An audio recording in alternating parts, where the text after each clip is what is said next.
You got like a multiple number. Yeah. Good Google Voice number too. Google Voice.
Whatever we get from our CP, Nicholas is Tom broke his phone.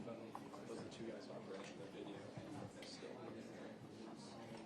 right back.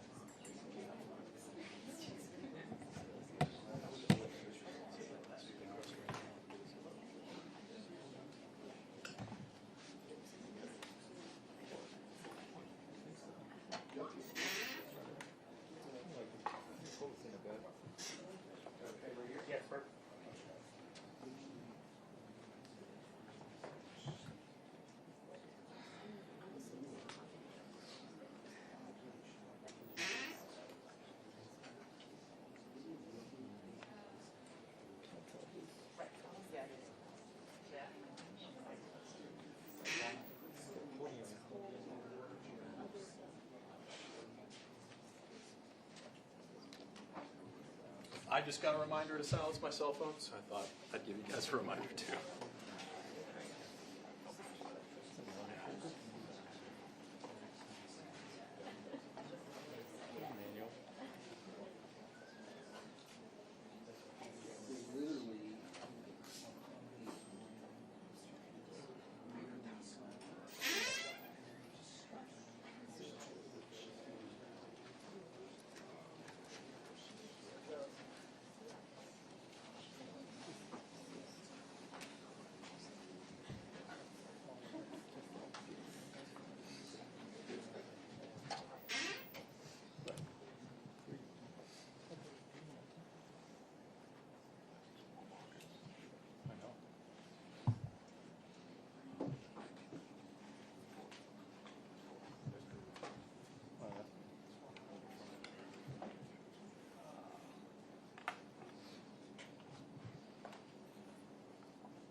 if you get her eye, just.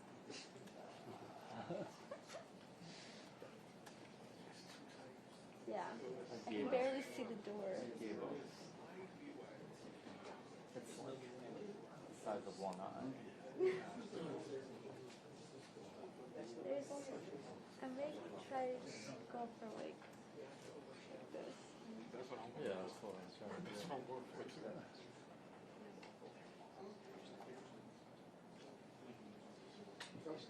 But I feel like I'm gonna screw up the focus. I don't know. Yeah. Focus.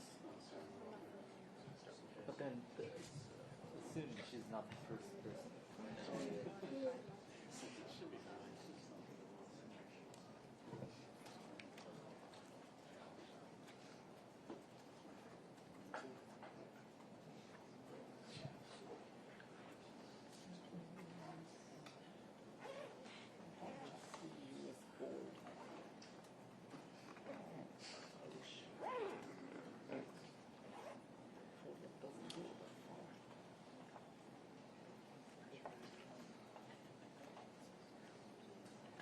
I would like to get it like from the side like this.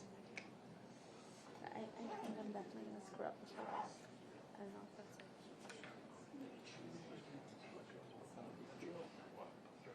I don't know. Just this shade. Oh, yeah. No, it would be nice. It's not even the main show. It would be nice to get, but it's not.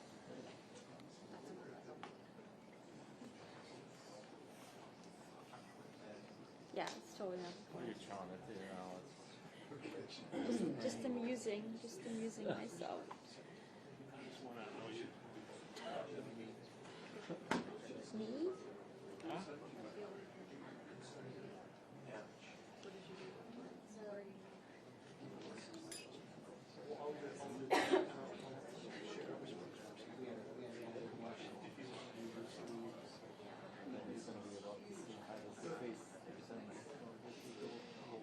She's gonna be wearing heels.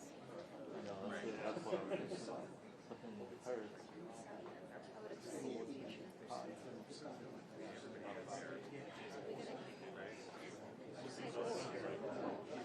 Right, of course. Think so? Yeah. No. Very good. Pretty long. Almost full.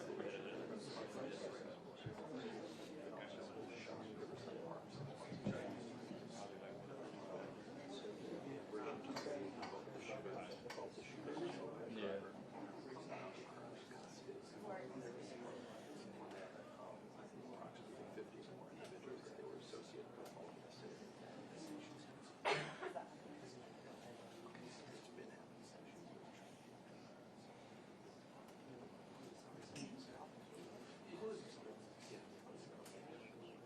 Still expensive.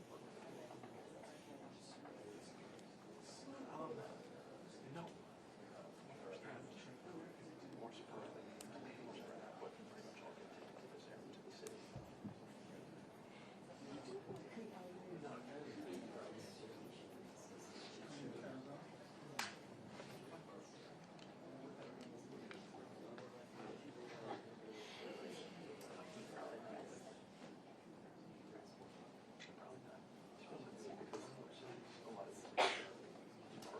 Yeah, year-round. All year-round. It depends.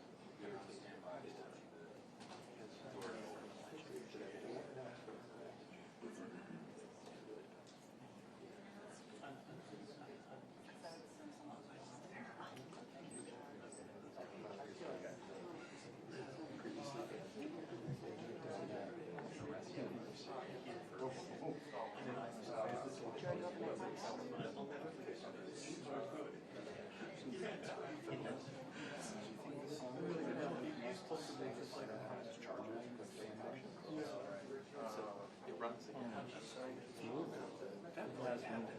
Jess's call. So she speaks.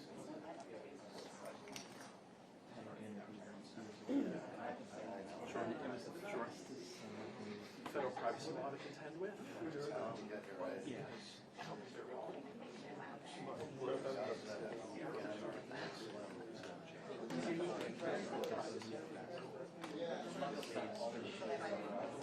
It might.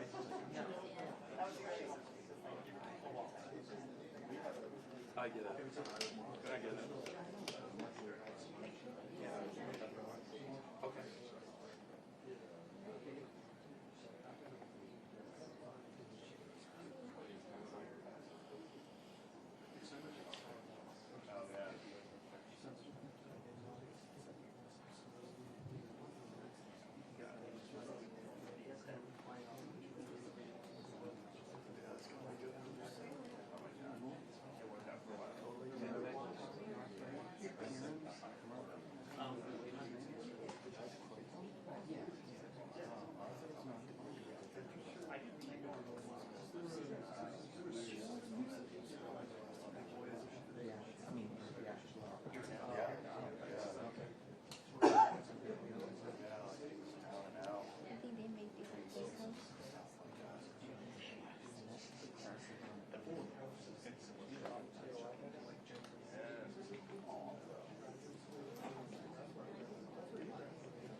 They're doing mass raids right now.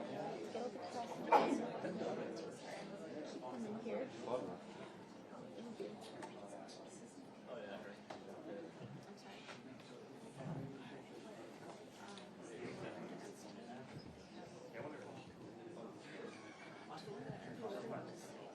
sorry.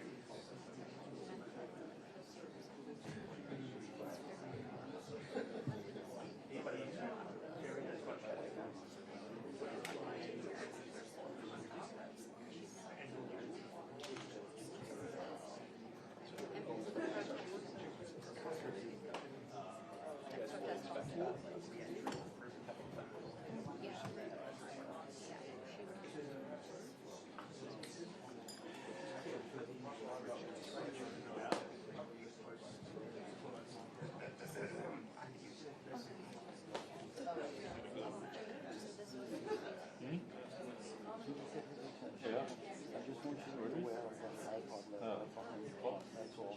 This one? Yeah. Yes. One. Yeah.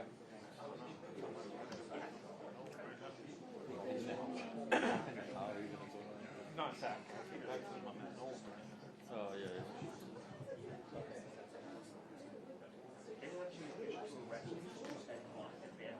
That means popping off there right now.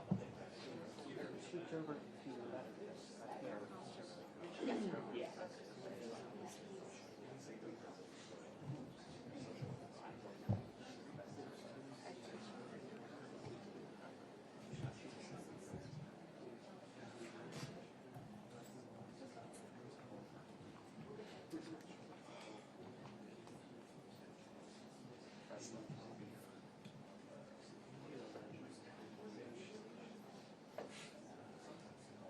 I think you know the password for the Wi-Fi.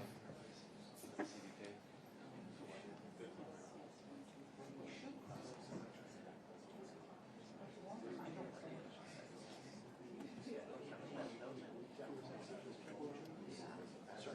These guys might have. I think they were able to plug in earlier. I'm not sure. Anybody know the Wi-Fi password?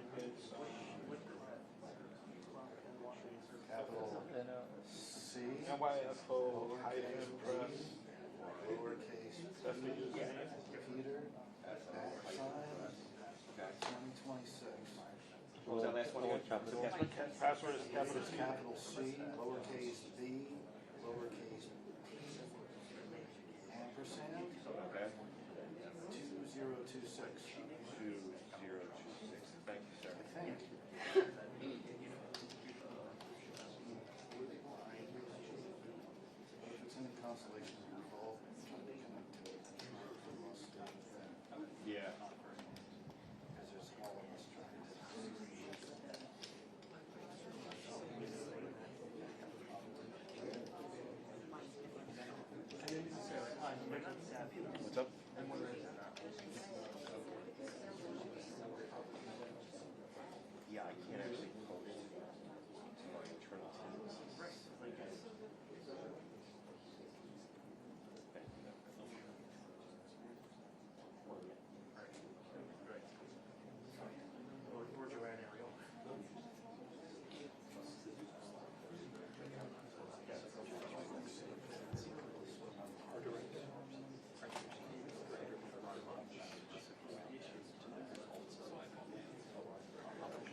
It's not like you can get on the flight immediately.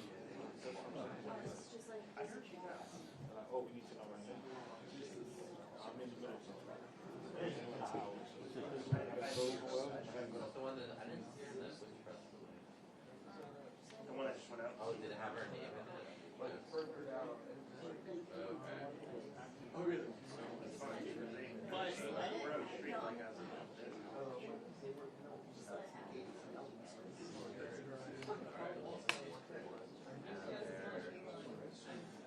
Oh, okay.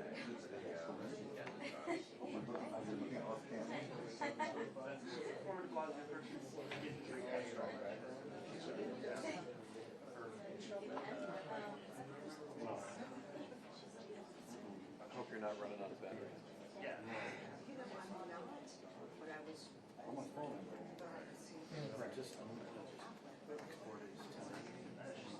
I wonder if I'll send you good energy. Sending all the good vibes. Yeah, actually a good city. Better makes school a bit less money. Sure. She's going to speak off the top, and then is she going to take questions afterwards, or how's this going? Yeah, there's going to be, we'll have the secretary, she'll open it up, followed by 3 of the senior executives from CBP, ERO, and HSI, and then it'll open up to questions. Thank you. That's the worst part about this. I mean, look, I understand why like, you know, my information, my wife's information, all of her taxes, all of it, you know.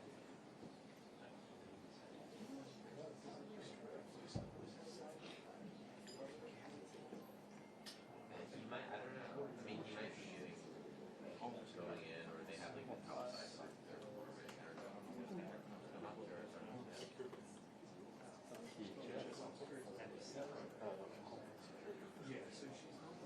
Yeah, he'll use something. Two Homeland Security.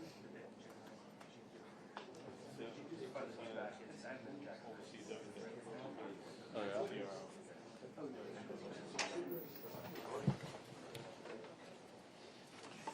Oh.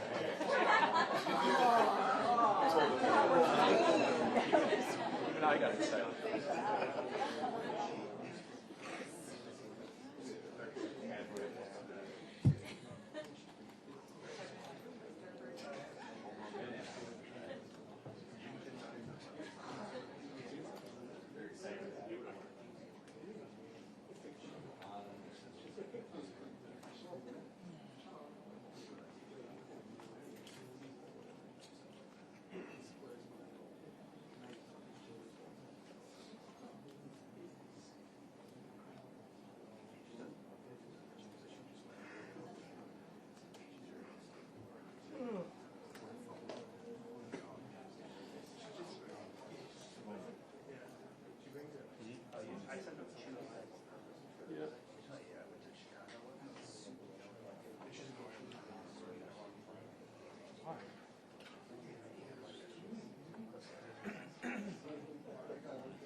We're standing by the coffee shop. And I believe breakfast is 4 a.m. Bad. Start eating breakfast around 10. If you brought something, you could have paid here.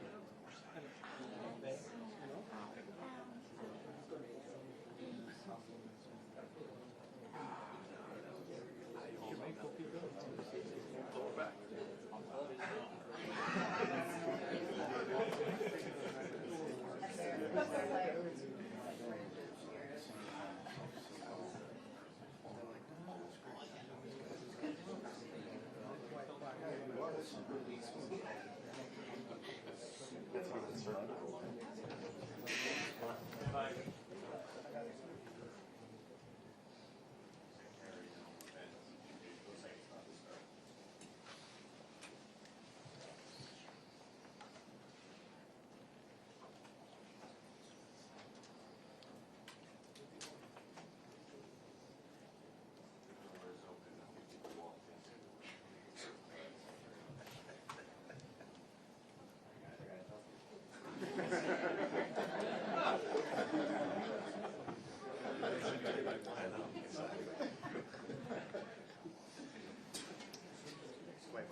Good morning, everyone. Thank you for being here. I'm Kristi Noem, the Secretary of the Department of Homeland Security, and today we're here to talk about an operation that's been going on for several months.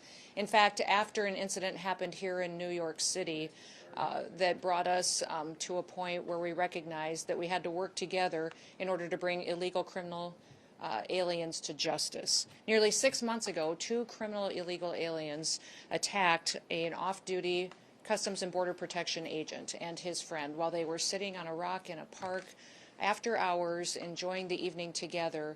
These 2 criminals came and attempted to rob them, and it ended up where they bravely fought back. This officer defended himself and his friend, but not before being shot in the face and in the arm by one of these criminals. Immediately after, the men and women of the Homeland Security investigations worked with NYPD, leading to the arrest of that gunman in just 2 hours. Within 28 hours, the second assailant was arrested as well, and those individuals have been brought to justice. But those individuals would have never been in this country if they hadn't been allowed in by the Biden administration when they ignored our federal laws and allowed them to come in illegally. Now, the officer that was injured doesn't seek public attention. He wishes to remain anonymous, but he had a distinguished career and a legacy of service and continues to do so. But his life was forever altered by this heinous crime. His attackers never should have been in this country, and they've been protected and were protected up until that point by sanctuary city policies. In fact, they had long criminal rap sheets and were released by the Biden administration and continued to be released by leaders in this city to perpetuate crimes against the citizens that live here. During our investigation, we learned that these scumbags were affiliated with the transnational criminal organization, the notorious Trinitaris gang in New York. We began to target every single last person that is affiliated with them and recognized that they needed to be brought to justice. The American people deserve dignity, they deserve justice, and we deliver both. So we launched Operation Salvo here in New York City. Operation Salvo was a cooperation of the resources of CBP, HSI, ERO, and also the federal prosecutors from the Southern District of New York. The New York County District Attorney's Office also participated in this operation. We've arrested 54 individuals as a part of Operation Salvo since its inception just a few months ago. Those arrested are violent transnational gang members and affiliates associated with Trinitarios who are responsible for weapons trafficking, for human smuggling, for narcotics distribution, and for armed robberies. They had perpetuated previous violent attacks across the city of New York City. We have already removed not only many of these individuals that we have arrested, but over 60% of them have been returned back to their home countries to face justice for their crimes there as well. These arrests and these removals represent a significant blow to the criminal network that has been terrorizing communities right here in New York City and throughout the United States. And that's our message to this administration, to this city, to the state, and to the United States, is that President Trump and his law enforcement officers that are entrusted to protect the American people will every day continue to keep America safe. Operation Salvo is just the beginning of a broader and a much more sustained effort to go after not only transnational criminal organizations and networks, but also illegal criminal aliens throughout the country. We are on offense. The Trump administration is using every single tool that we have to protect the American people. Sanctuary policies, whether they're here in New York City, whether they're in California, Illinois, or Minneapolis, if you are a criminal illegal alien, we are coming to get you. We will arrest you. We will bring justice, and we will also bring safety to the American people. We are warning anyone, if you think you can harm an individual, a citizen of the United States, or a law enforcement officer, we will find you and bring you to justice. If you lay a finger on one of our officers, we will catch you, we will prosecute you, and you will feel the full extent of the law. In every single thing the Trump administration does, we put the American people first.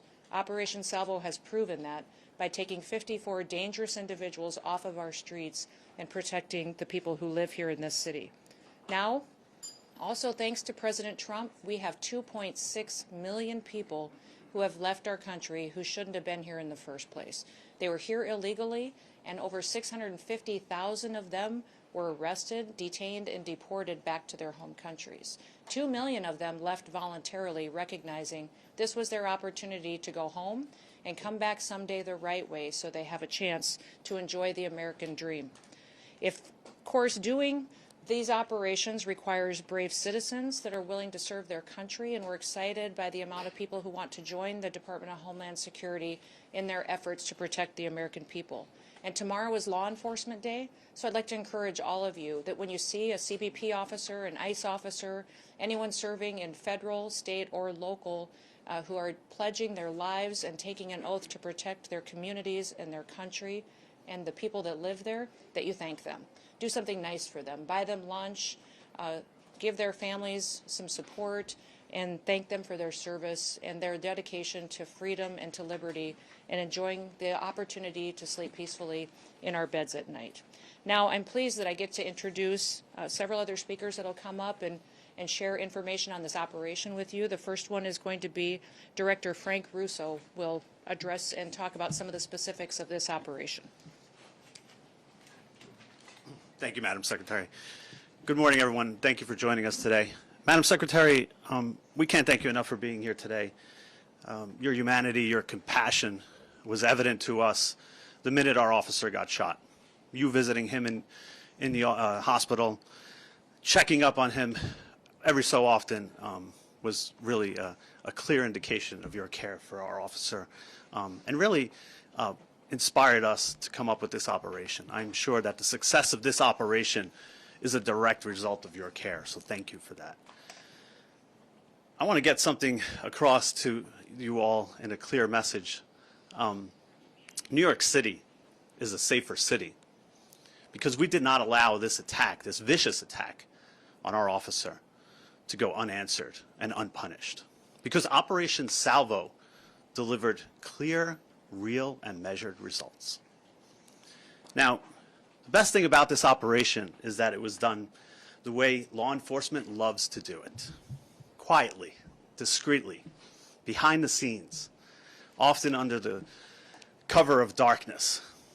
And what that did was it allowed our officers and agents to go out there, to conduct surveillance, to do intel gathering operations, and to arrest these individuals without any interruptions and without any impact to civilians. That's the way it's supposed to be done. And that's the way we kept New York City safe. 6 months ago, our officer was enjoying a Saturday night in the park. And when he was attacked, it was an attack on all of us. And we realized we had to restore public safety and the rule of law. Our mission is clear at CBP. Our mission is to protect the homeland, safeguard the borders, and endure economic prosperity. But this mission was more narrowly focused. This mission was about protecting the citizens of New York and ridding ourselves of these horrible individuals. Now, we came up with the name Salvo because the name means a lot to us. Salvo, first and foremost, the term our officer received salvation that night. By the grace of God and because of the incredible support from the NYPD under the leadership of Commissioner Tisch and her team, who was out there picking up our officer and bringing him to a hospital. So we thank the NYPD for that. Salvo also references a term of simultaneous discharge of guns in battle. And that's what happened that night to our officer. And he was so courageous in getting shot in the wrist and in the face and still firing back. He's a hero to us, and he inspires us each and every day. And finally, we felt the need as a premier law enforcement agency with our partners to unleash a salvo of justice. And so by using intel-driven operations, data-driven targeting capabilities that are second to none, we went after individuals who are illegally here and many who have criminal records. It was an incredible operation done by working with our partners, realizing that these individuals were affiliated to the Trinitarios gang. And when we realized that, then we did what CBP and our partners do best. Get at the root cause of the problem. Go after these transnational criminal organizations by getting at their networks. And each and every day, we would pick off one or two. And with our partners, with ICE, with ERO, with HSI, we used our mapping techniques, looking at individuals with criminal records, arrest warrants, removal orders, and again, picking them off one by one. We could not have done it without them, and it was an amazing success. We looked at businesses, residences, and community hubs that were harboring these individuals. The results speak for themselves. More than 50 arrests as a result of our efforts, all because of the partnership and the work that we did together. It was truly remarkable, and a sign that we will not sit on the sidelines. We will always be there to protect this city. I want to thank, first and foremost, the Secretary again, our Commissioner, our Assistant Commissioner, the Office of Field Operations, our Special Response Team operators, our task force officers, our Border Security team, our field analysis and intelligence units, under the leadership of George Pasiakos, Mike Firing, Dave Campos, and Carmine Borges, who did an incredible job of protecting the city and making sure that a Saturday night in the park is safe. Thank you, everybody, for being here. I'm now going to turn it over to ICRO Director Ken Gianallo. Thank you.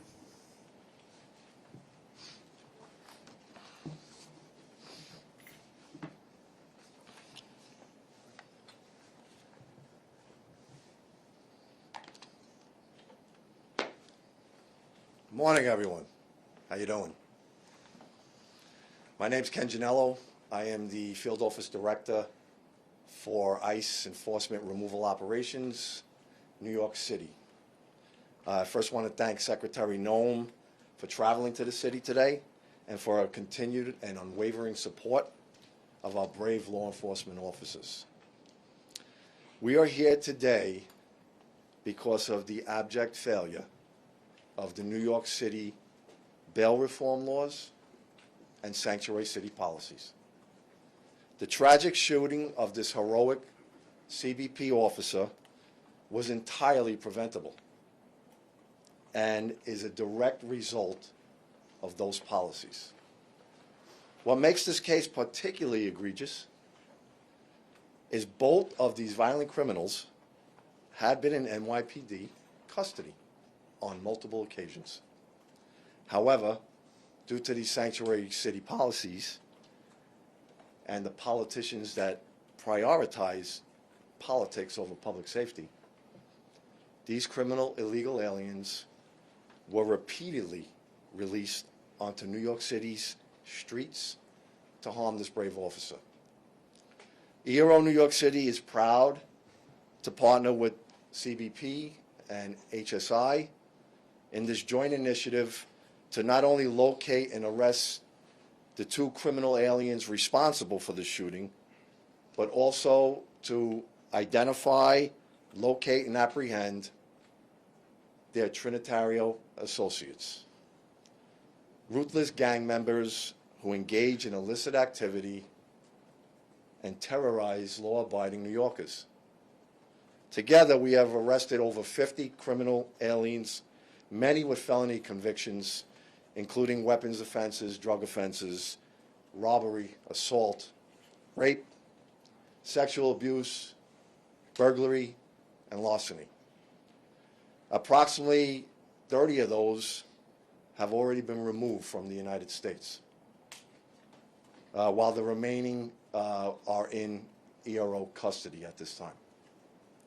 Communities with sanctuary policies suffer the most harm from criminal aliens. When local police release dangerous aliens into the community, they often reoffend in the same community that they are released in. And also, they stay in sanctuary city areas. In this case, the shooter demonstrates he would travel to another sanctuary city jurisdiction, which was in Massachusetts, where he had an outstanding criminal warrant for armed robbery. So to further their criminality without fear of consequences or repercussions, they will travel to sanctuary city jurisdictions, basically hiding in plain sight. They provide safe haven for criminal aliens. The lack of cooperation is unprecedented across the law enforcement spectrum, and rather than the city's stated purpose to protect the immigrants in New York and the citizens of New York City, these misguided policies allow criminals to roam freely in our city, in our country, subjecting New Yorkers and all Americans to unnecessary harm, which includes an off-duty CBP officer just trying to enjoy his Saturday evening in our great city. ICE will continue to uphold the mission to protect the city's residents by holding alien offenders accountable. New Yorkers should not have to worry about violent criminals roaming their neighborhoods because the local systems fail them. We always stand ready to work with our local law enforcement partners without condition and sincerely look forward to reestablishing mutually beneficial path forward for the safety of all New Yorkers to ensure preventable tragedies like this never have to occur again. Thank you. I will now introduce you to the Special Agent in charge for Homeland Security Investigations for New York, Mr. Ricky Patel.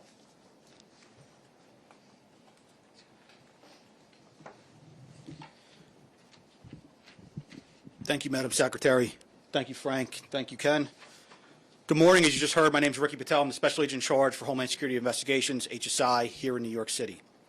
It is an honor to join my esteemed colleagues today to say, when our partners call, we answer. No hesitation, no delay. That's the commitment HSI New York brings to every threat against our law enforcement family and to our great city.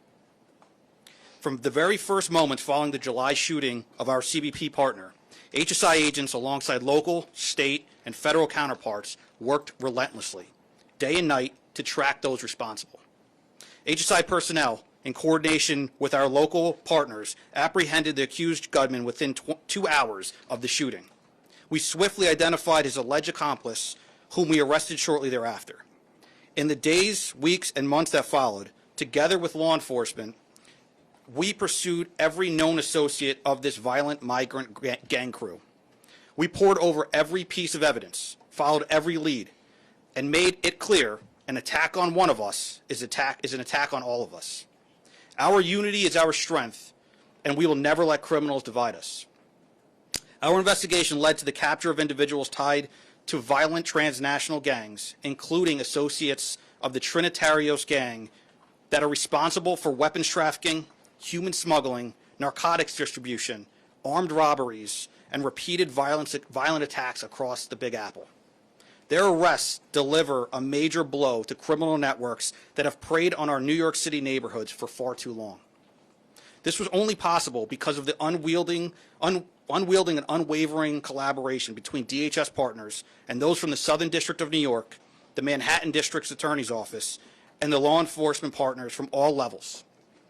Investigative methods and interviews were conducted. We identified additional conspirators and expanded our reach. I am proud to say that the main targets and dozens of their associates have been taken off of our streets. But our work isn't finished. We will continue to leverage every resource, whether it's local, state, or federal, to root out anyone connected to this conspiracy and this violent gang. Leadership and teamwork remain the backbone of our success. HSI's mission is clear: protect public safety and national security by investigating and arresting the most dangerous criminal elements from our communities.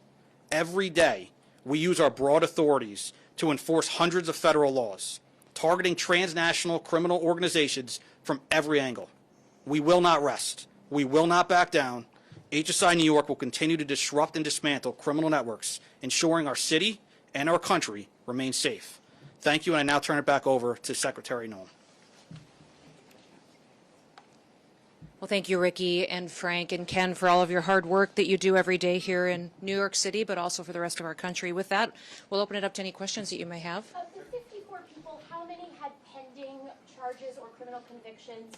And I'm wondering, ICE's own data in New York City shows that over the last year, between January and October, 70% of the arrests that ICE did in New York City had no criminal convictions or pending charges.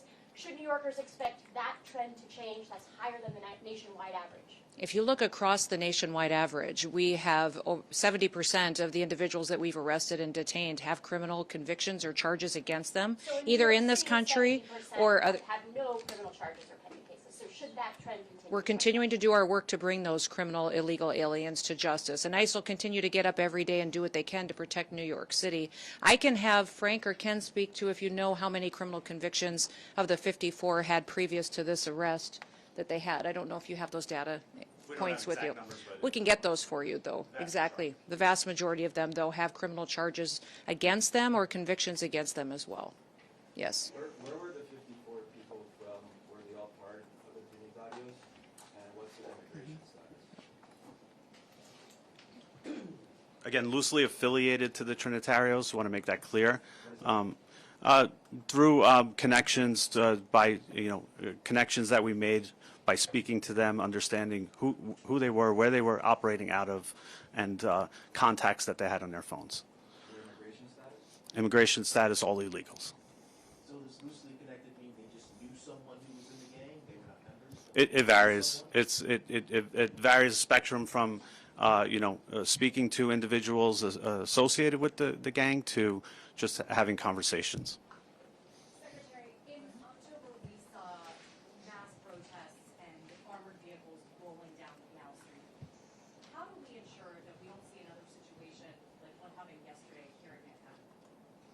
What I would encourage everyone to do, and especially your elected officials, is to bring everybody together, to talk about partnerships and start working with ICE and start working with CBP as we bring criminals to justice. And many times your policies and the rhetoric coming out of elected officials has divided people and pitted them against each other. Our job every day, and what President Trump promised to do, was to protect every single American, no matter where they lived in this country, that he was going to make sure that we weren't going to have more victims in this country. And we are going to continue to do that each and every day. And I'd encourage the leaders in this city and your governor and in other cities and states across this country to work with us rather than opposing us so that we can continue to make our streets safer. Yes, right here. Hi, Sarah Williamson from Newsmax. This is not the only example, the one that you bring up today, of officers being attacked by alleged gang members in New York City. We also had those officers who were attacked in Times Square back in May. With these examples, has Mayor Mamdani and his administration offered to cooperate when it comes to getting criminal gang members off the streets? Because we know he is not a fan of ICE, but when it comes to criminal gangs, is there any kind of leeway that is being given that? You know, we're hoping the mayor will work with us to get these criminal elements and especially gang members and terrorist organizations out of New York City. I know he and the president had a productive conversation. Our communication at the Department of Homeland Security has not been productive with the mayor's office or with NYPD, but we want to continue those conversations so we can work together. Yes. Director Russo spoke about how this operation happened discreetly in the cover of darkness, and that's how it should be, which is in contrast to what happened in Minneapolis yesterday. You said What do you mean in contrast to what happened in? Very much not. Because of the protesters and the violent criminals that were attacking our law enforcement. If you remember in that operation, what happened was our officers were out trying to get a car stuck out of the snow when they were surrounded and assaulted and blocked in by protesters that were inciting. The officer was following his training. He did follow his training because of an individual that was point blank into a driver's window. Is that part of the training? How is that self-defense? This is an experienced officer who followed his training, and we will continue to let the investigation unfold into the individual and continue to follow the procedures and policies that happen in these use of force cases. But let's remember the events that surrounded what happened yesterday on that tragic situation was that these individuals had followed our officers all day, had harassed them, had blocked them in. They were impeding our law enforcement operations, which is against the law. And when they demanded and commanded her to get out of her vehicle several times, she did not. So we'll continue to allow this process to unfold and recognize that these law enforcement officers every single day put their lives on the line. They go out and do their jobs. They go out and... This was an act of domestic terrorism, which is perpetuating... Into who she was or what she was about, and These policies and procedures that follow a use of force situation like this are continuing to be put in place. So this is standard operating procedure after every use of force situation, is that we follow these procedures and protocols. This situation is no different. Back there. Nope, this young lady right beside you. I'll come to you next. Thank you so much. Should we expect a surge of agents in New York City, and if so, when? I would say that President Trump and his administration are focused on protecting people. So we will never telegraph exactly the numbers and operations that we have and where we will be focused on. But I think that when you see violent criminals that are taking advantage of American citizens and putting their lives in jeopardy, our law enforcement officers at DHS will always show up. Yes. I'll come back. I'll come back. Go ahead. Secretary, the officer involved in the shooting yesterday, has he been suspended or is he still in the field? The officer went to the hospital. He was hit by the vehicle, went to hospital and received treatment, was released, and is spending time with his family now. And is he still Yes, sir? Yes. In Minneapolis yesterday, you said the surge there would continue. While you didn't directly say whether we can expect an ICE surge for civil deportation enforcement, can you explain what a surge is? I won't describe in detail our law enforcement operations that we have. It's just puts our officers' lives in jeopardy, but they will be there enforcing the laws of this country and upholding the public safety needs that have to happen when it comes to enforcing federal law. So will this be just Homeland Security investigations? You know, we've got thousands of officers there, and I'm not opposed to sending more if necessary to keep people safe. Back up here. Secretary, can you talk a little bit about the experience of the officer and some of his background? How much training did he have? How much training in these types of situations did he have, even if he's from the region? Yeah, I'm not going to get specific to this officer, but he's an experienced officer that has served a number of years, and we recognize that he acted according to his training, and we have expected all the policies and procedures of review will be exactly that he acted appropriately to protect his life and the life of his colleagues and fellow law enforcement officers that were there and people that were surrounding. Secretary Noem. Yes. I'd like to get your reaction on some of the rhetoric here in New York City. Mayor Zohar Mamdani responded to the shooting yesterday, saying that this is only the latest horror in a year full of cruelty. He called it an attack on us all, and that New York stands with immigrants today and every day. Also, council members last night at the protest called this fascism. The New York City's public advocate, Jumaane Williams, said that your administration is, quote, doing the devil's work, and he asked New York City to stand up and show up, quote, it's going to be difficult and there are going to be casualties. And the last comment that was made last night at the protest was from New York State Representative Alex Boros, also a Democrat. Quote, not only was the ICE agent's hand on the gun, but Secretary Noem's hand was on the gun. President Trump's hand was on the gun. What is your response to New York Democratic leaders, those particular comments, and the protesters that are outside? I would say those comments are why we're standing where we are today. That kind of language and that kind of provocative talk, inciting people to take action and perpetuate violence in some cases, is unacceptable, and especially of elected leaders. We have a responsibility to state the facts, to go out and enforce the law. Your mayor just said in that statement that he was going to stand with illegal people who have broken our law before he's going to put New York City citizens first. His job and why he was elected was to protect the people who live here, that had the opportunity to vote for him and have the opportunity to live in this city. They pay their taxes, they go to work every day, and instead the mayor in that statement chose to stand with illegals instead of those individuals who just want the chance to raise their families in New York City and have a part of the American dream. Madam Secretary, yes. 2 minutes ago, the head of Minnesota State Investigations Agency said that they have been cut out of the investigation into the fatal shooting in Minneapolis. Can you explain that reversal? I'd like to know where they've been and why they're not out on the streets investigating all of these people that are harassing and inciting violence on law enforcement officers right now. They're allowing this situation to be volatile. They're not doing their work. They haven't for years, and maybe they should get to work a little bit on the unprecedented fraud that we've seen in Minnesota and in Minneapolis by people that stole from American citizens and diverted funds away from vulnerable people and programs and services that they needed and put it into their own pockets. Minnesota is a train wreck.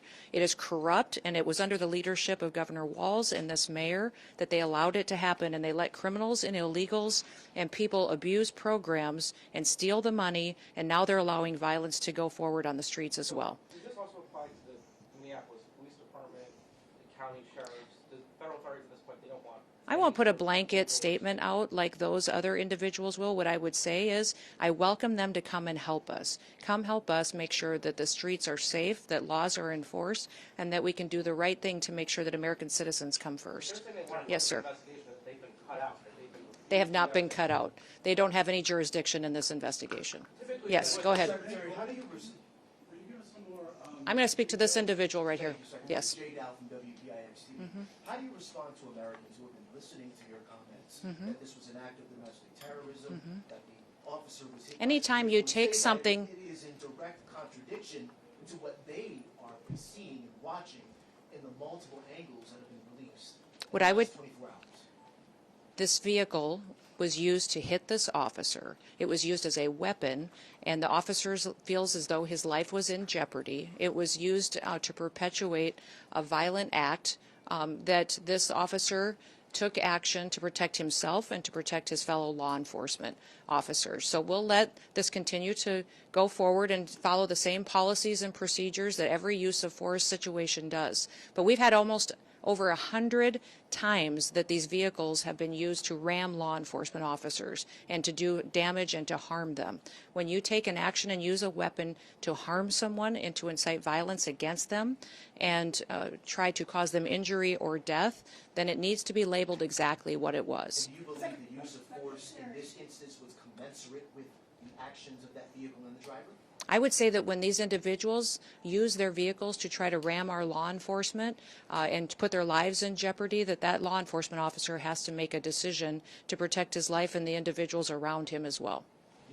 Yes. What did you make of Tom Homan's comment yesterday that we should wait for an investigation before determining, as you have, that in this incident it was self-defense and that he felt that his life was in danger? You know, I didn't see those comments, but from what I understand, he also put out a statement later as well. So I'll let Tom speak to that. But all of us are on the same page in the fact that this law enforcement officer followed his training and that he defended and acted in defense of his life and those around him. Secretary Noem, Yes. hi. Darla Miles, ABC 7 New York. Two quick questions. First, you said these protesters had been following the ICE agents.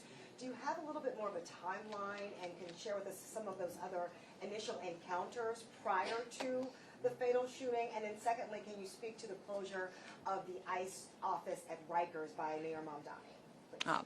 There will be more details coming out as this goes forward in the coming days, and I'll talk more about that closure in the future. Is there anything else? So can you say if there was how many times that if they had been threatened, like how many other times they? It had been ongoing throughout the day. Okay. Yes. Thank you, Madam Secretary.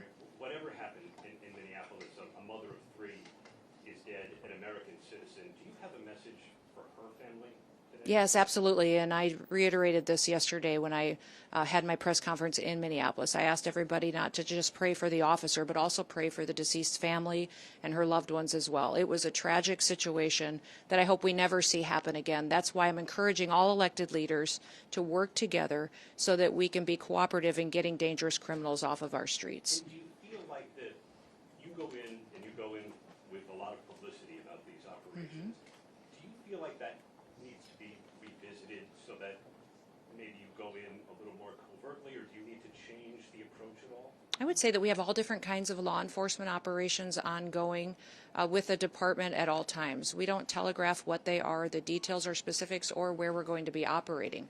I would say that there's different tactics utilized for what's appropriate for the situation and the criminal activity we see in the city.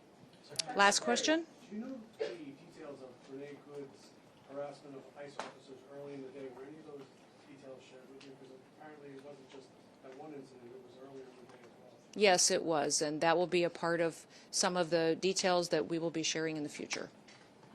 Thank you. Thank you all for being here, and I appreciate you focusing on this operation and the 54 criminals that we have gotten off the streets because of the work of this team behind me.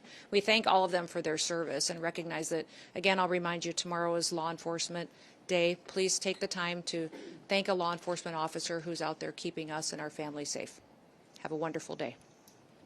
Thank you.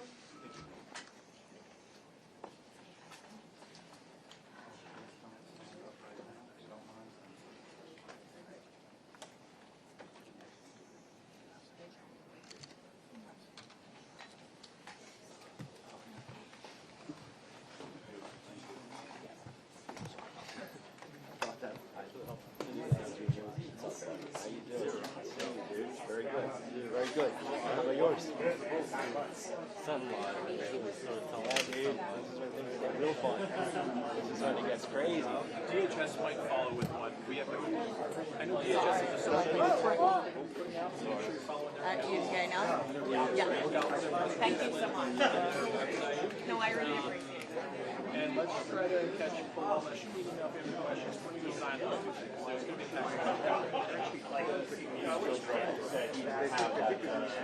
package.